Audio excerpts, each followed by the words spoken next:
There's been a few alarming comments to my posts about Alex Belfield, and I felt that I should be perhaps a little clearer.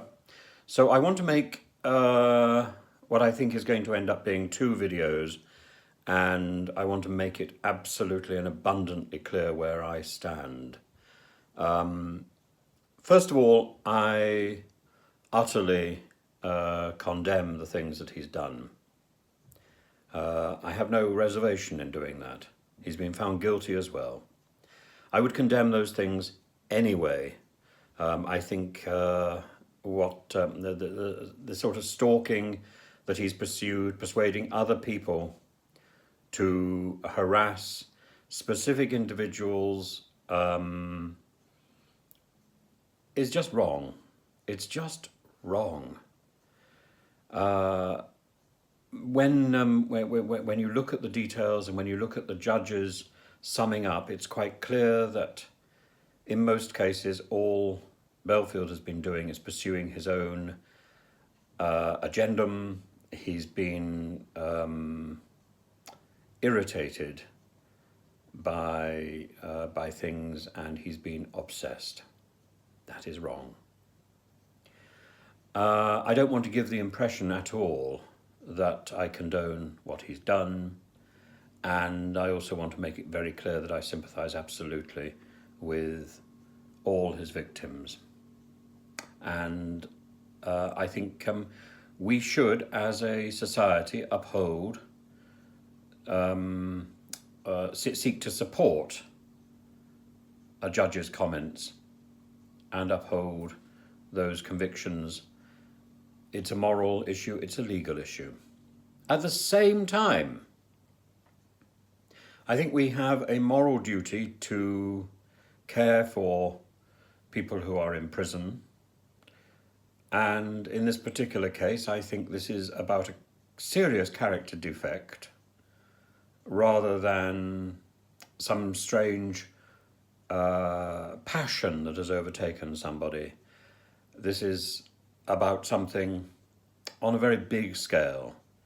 And I think Alex Belfield is a person whose fall from grace sums up the darker side of the internet and of social media.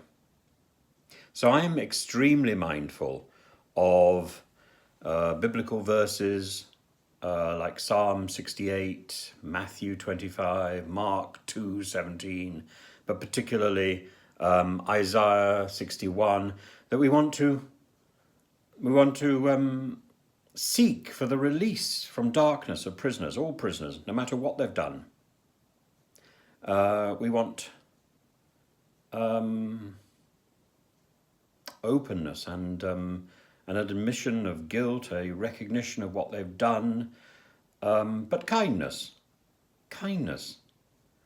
And I don't think it's impossible to hold those two things together. On the one hand, to be sorry that somebody has found themselves in this predicament, has found themselves in prison because of their own character defects. And on the other hand, to condemn the actions that they have done unreservedly, and to offer sympathy and help, as much help as we possibly can, to his victims. I think that is the reasonable and right and decent thing to do.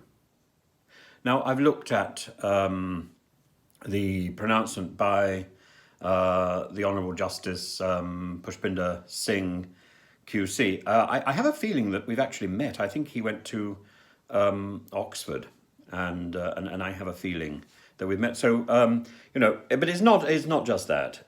This is the summing up is so clear and precise, and I think we should respect that. I think also, when you look at the summing up, it is quite clear that it could have been that Belfield's sentence could have been significantly harsher.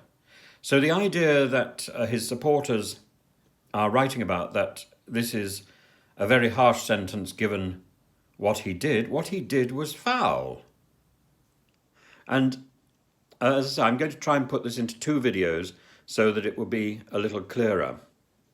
But he's been found guilty and being sentenced of 2 major issues. One is aggravated stalking, which has left 2 people in fear, in genuine fear.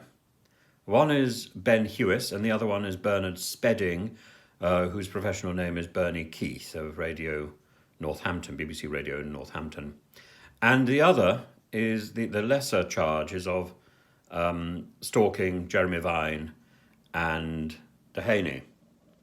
That lesser charge, which in both cases produced 13 weeks sentences, is still pretty abhorrent. And in addition, Alex Belfield was found guilty of harassing a number of other people, and there are now restraining orders in their favour against Belfield for Rosina Breen, Helen Thomas, Liz Green, and Stephanie Hurst. And again, the stories that they told are harrowing.